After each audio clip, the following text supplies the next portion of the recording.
والذين لا يدعون مع الله إلها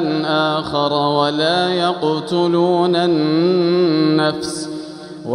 يقتلون النفس التي حرم الله إلا بالحق ولا يزنون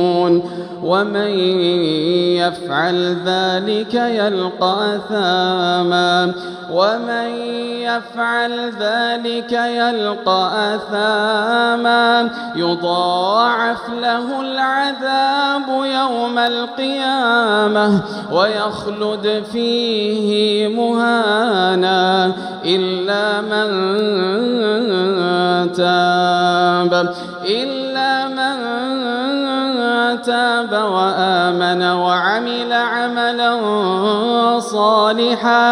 وعمل عملا